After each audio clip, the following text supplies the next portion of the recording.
Students इस topic च असीं पढ़ांगे द मुगल एडमिनिस्ट्रेशन। मुगलों के टाइम का राज प्रबंध जिहड़ा उहदे बारे देखांगे। मुगलों का जिहड़ा एडमिनिस्ट्रेशन सी राज प्रबंध सीगा ये सेंट्रल एशियन इंडियन ते पर्शियन ट्रैडिशन का मिक्सचर हैगा सीगा।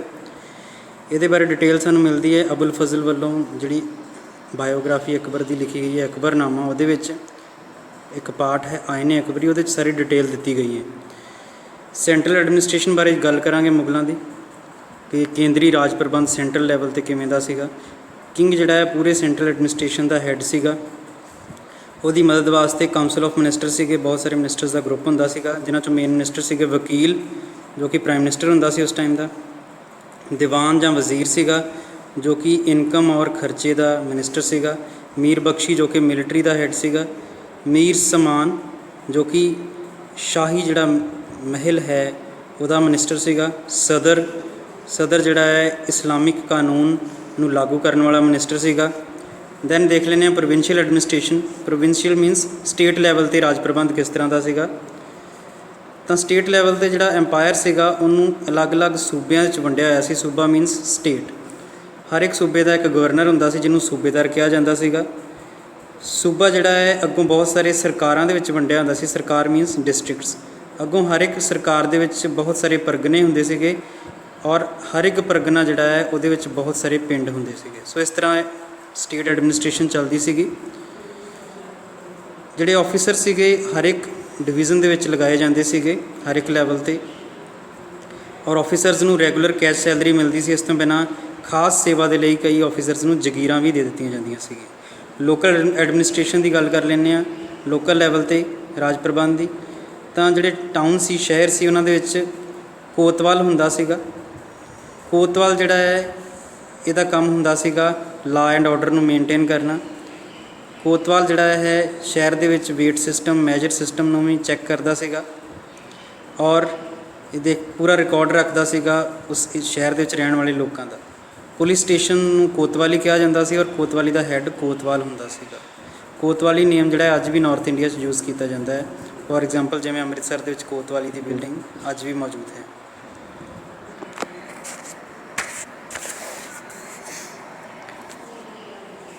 शेरशाह ने जिहड़ा विलेज एडमिनिस्ट्रेशन शुरू किया सीगा उही विलेज एडमिनिस्ट्रेशन जिहड़ा मुगलों के टाइम भी जारी रहा। विलेज हैडमैन नूं मुकद्दम कहा जाता सीगा और मुकद्दम जिहड़ा है अपने पिंड का लैंड रेवन्यू कलैक्ट करता सी और उत्थे एरिया दे विच ला एंड ऑर्डर मेनटेन करता सीगा।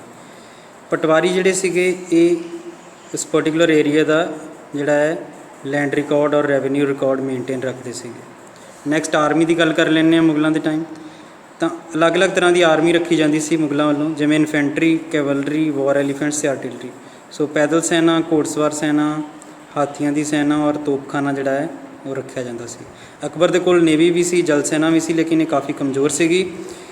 बादशाह ने जिहड़ा है कुछ अपने वैल ट्रेनड बॉडीगार्ड रखे होंदे सीगे और इस तो इलावा पैलेस दे विच गार्ड होंदे सीगे आर्मड गार्ड्स हथियारबंद गार्ड रखे जाते सीगे। नैक्सट गल करांगे मनसबदारी सिस्टम की। हाँ जी, सो मुगलों ने जिहड़ा है मुगल बादशाह ने मनसबदारी सिस्टम शुरू किया सी। खासकर अकबर ने इंट्रोड्यूस करवाया सी मनसबदारी सिस्टम। मनसबदारी सिस्टम के हुंदा सीगा कि किंग वालों कुछ गवर्नमेंट ऑफिसर्स नूं जिहड़ा है मनसबदार बना लिया जाता सीगा। उन्होंने जगीर दे दी जाती सी, जमीन दे दी जाती सी। उस जमीन तो टैक्स इकट्ठा करके उन्होंने घोड़सवार सेना रखनी हुंदी सीगी और लोड़ पैण ते सेना जिहड़ी है ये राजे नूं भेजी जाती सी। डिटेल च पढ़ते हैं मनसबदारी सिस्टम। अकबर ने अपने ऑफिसर्स की ग्रेडिंग की हुई सीगी ऑन द बेसिस ऑफ मनसब्स। मनसब की है रैंक हुंदा सीगा ऑफिसर का और इस ग्रेडिंग के अकॉर्डिंग ऑफिसर जिहड़े सीगे उन्होंने मनसबदार कहा जाता सीगा। मनसबदार जिहड़ा है जदों भर्ती हुंदा सीगा तो लो रैंक का ऑफिसर हुंदा सीगा, फिर अपनी वफादारी ते सेवा के नाल जिहड़ा है वो हाई रैंक का मनसबदार बन जाता सीगा। मनसबदार का जिहड़ा रैंक हुंदा सीगा उहदे जात ते सवार के उपर डिपेंड करता सीगा। जात की सीगा उहदी सैलरी की वैल्यू हुंदी सी कि उन्होंने कितनी तनख्वाह मिलती है मनसबदार नूं। सो जात जिहड़ी इतों के स्टेटस का पता लगता सीगा कि वो वड्डा मनसबदार है या छोटा मनसबदार है तनख्वाह के अकॉर्डिंग। सवार का मतलब हुंदा सीगा कि उहदे कोल किन्ने घोड़सवार होणगे जां किन्ने घोड़े होणगे।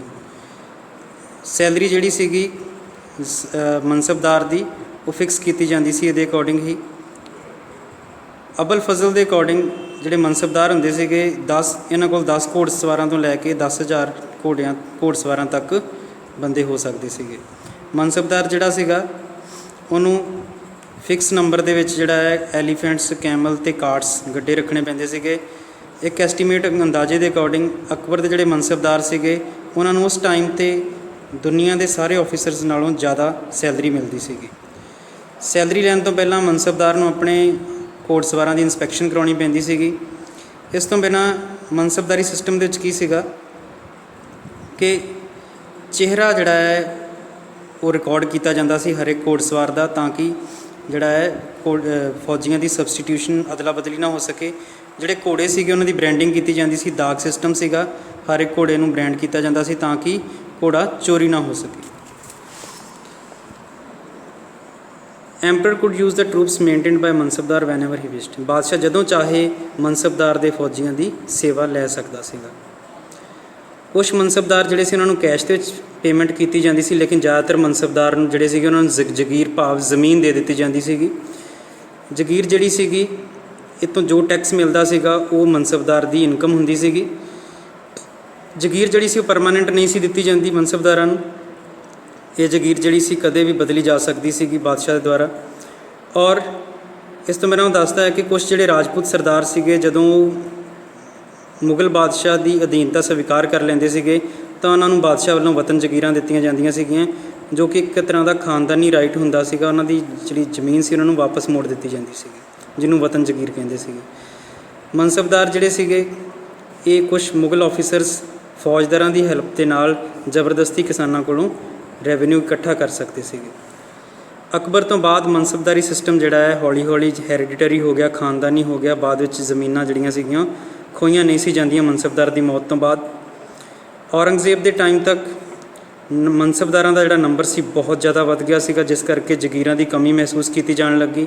ਸ਼ਾਹਜਹਾਨ ਔਰ ਔਰੰਗਜ਼ੇਬ ਦੇ ਟਾਈਮ ਦੇ ਵਿੱਚ ਹਾਈ ਕੁਆਲਿਟੀ ਲੈਂਡ ਜਿਹੜੀ ਸੀਗੀ ਉਹ ਬਾਦਸ਼ਾਹ ਆਪਣੇ ਕੋਲ ਰੱਖਦਾ ਸੀਗਾ, ਔਰ ਘੱਟ ਫਰਟਾਈਲ ਜਿਹੜੀ ਜ਼ਮੀਨ ਹੈ ਉਹ ਮਨਸਬਦਾਰਾਂ ਨੂੰ ਜਗੀਰ ਦੇ ਤੌਰ ਉੱਪਰ ਵੰਡੀ ਜਾਂਦੀ ਸੀਗੀ। ਇਹ ਜਿਹੜੀ ਘੱਟ ਫਰਟਾਈਲ ਲੈਂਡ ਸੀਗੀ ਇੱਥੋਂ ਪ੍ਰੋਡਕਸ਼ਨ ਬੜੀ ਘੱਟ ਹੁੰਦੀ ਸੀਗੀ, ਜਿਸ ਕਾਰਨ ਜਿਹੜਾ ਹੈ ਮਨਸਬਦਾਰਾਂ ਨੂੰ ਬੜੀ ਮੁਸ਼ਕਿਲ ਆਉਂਦੀ ਸੀਗੀ। ਔਰ ਗੁੱਸੇ ਵਿੱਚ ਆ ਕੇ ਮਨਸਬਦਾਰ ਜਿਹੜੇ ਸੀਗੇ ਜਾਣ ਬੁੱਝ ਕੇ ਕਿਸਾਨਾਂ ਕੋਲੋਂ ਵੱਧ ਟੈਕਸ ਇਕੱਠਾ ਕਰਨਾ ਸ਼ੁਰੂ ਕਰ ਦਿੰਦੇ ਸੀਗੇ। ਹਾਂਜੀ, ਸਿਸਟਮ ਆਫ ਲੈਂਡ ਰੈਵਨਿਊ ਹੈ ਨੈਕਸਟ ਟੌਪਿਕ। ਇਹਦੇ 'ਚ ਅਸੀਂ ਦੇਖਾਂਗੇ ਰੈਵਨਿਊ ਮਤਲਬ ਹੁੰਦਾ ਟੈਕਸ, ਕਿ ਖੇਤੀਬਾੜੀ ਵਾਲੀ ਜ਼ਮੀਨ ਦੇ ਉੱਪਰੋਂ ਜਿਹੜਾ ਟੈਕਸ ਲਿਆ ਜਾਂਦਾ ਸੀ ਕਿਸ ਸਿਸਟਮ ਦੇ ਨਾਲ ਲਿਆ ਜਾਂਦਾ ਸੀਗਾ।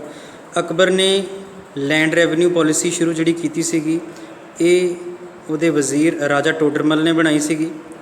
ਔਰ ਇਹਦੇ ਵਿੱਚ ਕੀ ਹੁੰਦਾ ਸੀਗਾ ਕਿ ਹਰ ਇੱਕ ਕਿਸਾਨ ਦੀ ਜਿਹੜੀ ਜ਼ਮੀਨ ਸੀ ਉਹਦੀ ਮੈਜਰਮੈਂਟ ਕੀਤੀ ਜਾਂਦੀ ਸੀਗੀ, ਔਰ ਉੱਥੋਂ ਕਿੰਨੀ ਪ੍ਰੋਡਕਸ਼ਨ ਹੁੰਦੀ ਹੈ ਪਤਾ ਲਗਾਇਆ ਜਾਂਦਾ ਸੀਗਾ। ਰਾਜਾ ਟੋਡਰਮਲ ਨੇ ਕੀ ਕੀਤਾ ਸੀਗਾ ਕਿ ਕਿਸੇ ਪਰਟੀਕੂਲਰ ਏਰੀਆ ਦੀ ਜਿਹੜੀ ਪ੍ਰੋਡਕਸ਼ਨ ਹੈ ਉਹਦੀ ਐਵਰੇਜ ਕੱਢੀ ਸੀਗੀ, ਔਰ ਇਹਨੂੰ ਜ਼ਬਤ ਸਿਸਟਮ ਕਹਿੰਦੇ ਸੀਗੇ।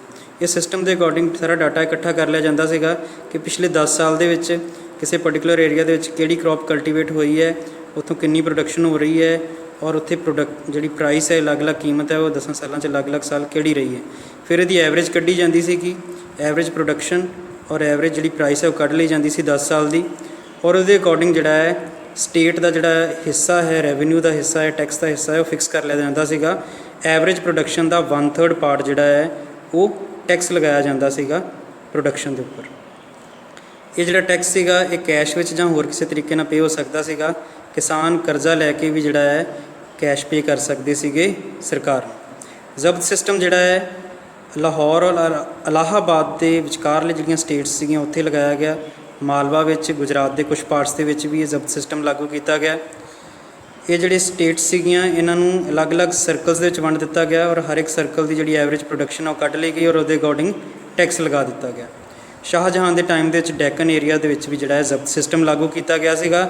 17th ਸੈਂਚੁਰੀ ਦੇ ਸੈਕਿੰਡ ਹਾਫ ਦੇ ਵਿੱਚ ਮੁਗਲਾਂ ਨੇ ਕਾਫੀ ਹਾਈ ਡਿਮਾਂਡ ਕੀਤੀ ਟੈਕਸ ਦੀ, ਔਰ ਮੁਗਲ ਆਫਿਸਰ ਕਾਫੀ ਜ਼ਿਆਦਾ ਜ਼ੁਲਮੀ ਹੋ ਗਏ ਔਰ ਬਹੁਤ ਜ਼ਿਆਦਾ ਟੈਕਸ ਗਰਾਉਣ ਲੱਗ ਗਏ ਲੋਕਾਂ ਕੋਲੋਂ, ਜਿਸ ਕਰਕੇ ਕਾਫੀ ਜ਼ਿਆਦਾ ਅਪਰਾਈਜ਼ਿੰਗ ਬਗਾਵਤਾਂ ਕੀਤੀਆਂ ਕਿਸਾਨਾਂ ਨੇ ਨਾਰਥ ਇੰਡੀਆ ਔਰ ਡੈਕਨ ਦੇ ਵਿੱਚ ਮੁਗਲਾਂ ਦੇ ਖਿਲਾਫ।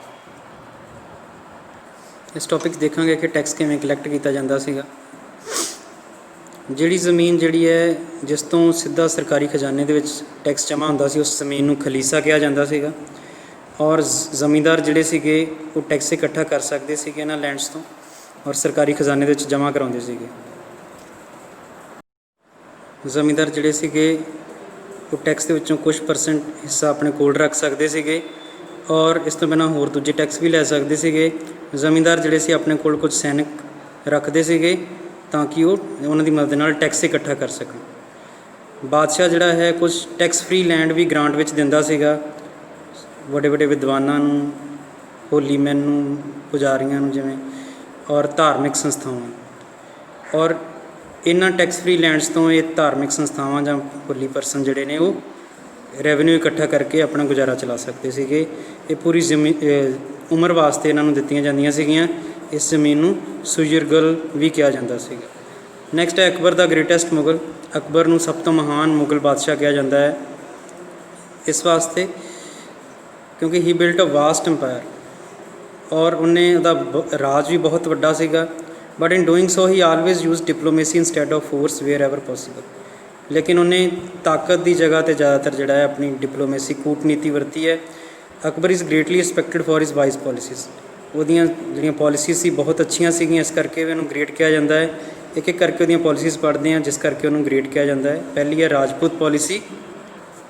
ਰਾਜਪੂਤ ਪੋਲਿਸੀ ਦੇ ਵਿੱਚ ਅਸੀਂ ਦੇਖਾਂਗੇ ਕਿ ਅਕਬਰ ਵਰਗੇ ਬਾਦਸ਼ਾਹ ਨੇ ਰਾਜਪੂਤ ਸਰਦਾਰਾਂ ਨੂੰ ਆਪਣੇ ਮਿੱਤਰ ਬਣਾਉਣ ਦੇ ਵਾਸਤੇ ਰਾਜਪੂਤ ਘਰਾਣਿਆਂ ਦੇ ਵਿੱਚ ਸ਼ਾਦੀਆਂ ਕਰਵਾਈਆਂ, ਜਿਵੇਂ ਕਿ ਅੰਬੇਰ ਦੀ ਰਾਜਕੁਮਾਰੀ ਦੇ ਨਾਲ ਸ਼ਾਦੀ ਕਰਵਾਈ। ਇਸ ਤੋਂ ਬਿਨਾਂ ਉਸਨੇ ਬਹੁਤ ਸਾਰੇ ਰਾਜਪੂਤਾਂ ਨੂੰ ਆਪਣੀ ਆਰਮੀ ਔਰ ਗਵਰਨਮੈਂਟ ਦੇ ਵਿੱਚ ਉੱਚੇ ਅਹੁਦਿਆਂ ਉੱਪਰ ਲਗਾਇਆ, ਜਿਵੇਂ ਰਾਜਾ ਟੋਡਰਮਲ ਜਿਹੜਾ ਸੀ ਉਹਨੂੰ ਫਾਈਨੈਂਸ ਮਿਨਿਸਟਰ ਬਣਾਇਆ ਗਿਆ।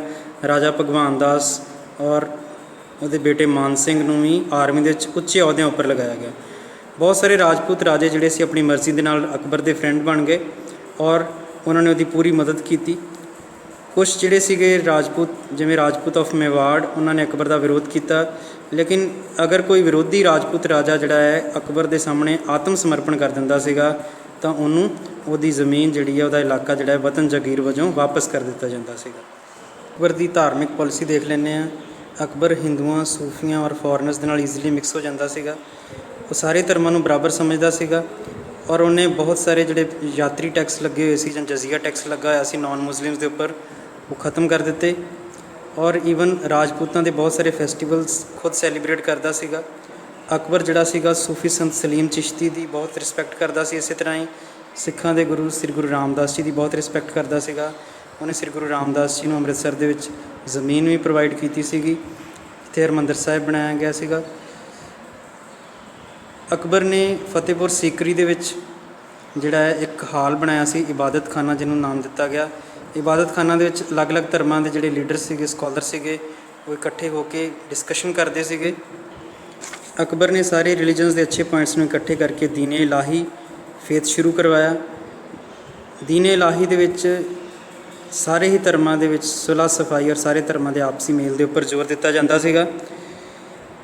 ਅਕਬਰ ਨੇ ਮਹਾਭਾਰਤ ਔਰ ਰਾਮਾਇਣ ਦੀ ਵੀ ਟਰਾਂਸਲੇਸ਼ਨ ਪਰਸ਼ੀਅਨ ਲੈਂਗੁਏਜ ਦੇ ਵਿੱਚ ਕਰਵਾਈ। ਐਸਾ ਇਸ ਲਈ ਕਰਵਾਇਆ ਸੀ ਉਹਨੇ ਤਾਂ ਕਿ ਹਿੰਦੂ ਔਰ ਮੁਸਲਿਮ ਜਿਹੜੇ ਨੇ ਉਹਨਾਂ ਵਿੱਚ ਆਪਸੀ ਅੱਛੀ ਅੰਡਰਸਟੈਂਡਿੰਗ ਬਣੇ ਔਰ ਮਿਲ ਜੁਲ ਕੇ ਰਹਿਣ।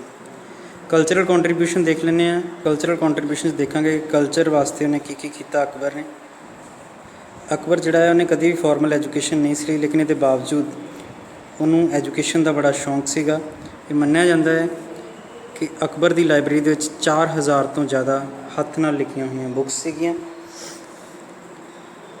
ਅਕਬਰ ਜਿਹੜਾ ਹੈ ਟੈਲੈਂਟਡ ਪਰਸਨਸ ਨੂੰ ਪੈਟਰਨਾਈਜ਼ ਕਰਦਾ ਸੀਗਾ, ਉਹਨਾਂ ਨੂੰ ਆਪਣੇ ਦਰਬਾਰ 'ਚ ਰੱਖਦਾ ਸੀ, ਸੈਲਰੀ ਦਿੰਦਾ ਸੀਗਾ। ਅਕਬਰ ਦੇ ਦਰਬਾਰ ਦੇ ਵਿੱਚ 9 ਜੈਮਸ 9 ਹੀਰੇ ਸੀਗੇ, ਜਿਹੜੇ ਕਿ ਕੁਛ ਲੇਖਕ ਸੀਗੇ ਜਿਨ੍ਹਾਂ ਦੇ ਨਾਮ ਨੇ ਅਬੁਲ ਫਜ਼ਲ ਫੈਜ਼ੀ, ਅਬਦੁਰ ਰਹੀਮ ਖਾਨੇ ਖਾਨਾਨ, ਦਾ ਵਿਟੀ ਬੀਰਬਲ। ਇਸੇ ਤਰ੍ਹਾਂ ਹੀ ਵੱਡੇ ਵੱਡੇ ਆਫਿਸਰ ਰਾਜਾ ਟੋਡਰਮਲ, ਰਾਜਾ Bhagwan Das, Raja Man Singh, musician Tansen of Gwalior, artist Daswant, ਇਹ ਅਕਬਰ ਦੇ ਦਰਬਾਰ ਵਿੱਚ ਮੌਜੂਦ ਸੀਗੇ। ਅਬੁਲ ਫਜ਼ਲ ਅਕਬਰ ਦਾ ਇੱਕ ਨੇੜੇ ਦਾ ਮਿੱਤਰ ਸੀਗਾ ਔਰ ਅਬੁਲ ਫਜ਼ਲ ਨੇ ਅਕਬਰ ਦੀ ਬਾਇਓਗ੍ਰਾਫੀ ਅਕਬਰਨਾਮਾ ਲਿਖੀ ਸੀਗੀ। ਅਕਬਰਨਾਮਾ ਜਿਹੜੀ ਹੈ ਸਾਨੂੰ ਬਹੁਤ ਜ਼ਿਆਦਾ ਇਨਫੋਰਮੇਸ਼ਨ ਦਿੰਦੀ ਹੈ ਅਕਬਰ ਦੇ ਰੂਲ ਬਾਰੇ। ਔਰ ਅਕਬਰ ਦਾ ਰੂਲ ਜਿਹੜਾ ਹੈ ਵਾਕਿਆ ਹੀ ਹਰ ਇੱਕ ਰਿਸਪੈਕਟ ਤੋਂ ਇੱਕ ਗੋਲਡਨ ਰੂਲ ਸੀਗਾ, ਜਿਸ ਕਾਰਨ ਉਹਨੂੰ ਜਿਹੜਾ ਹੈ ਅਕਬਰ ਦਾ ਗ੍ਰੇਟ ਕਿਹਾ ਜਾਂਦਾ ਹੈ, ਕਿਉਂਕਿ ਉਹਦੀਆਂ ਪੋਲਿਸੀਜ਼ ਬੜੀਆਂ ਮਹਾਨ ਸੀਗੀਆਂ।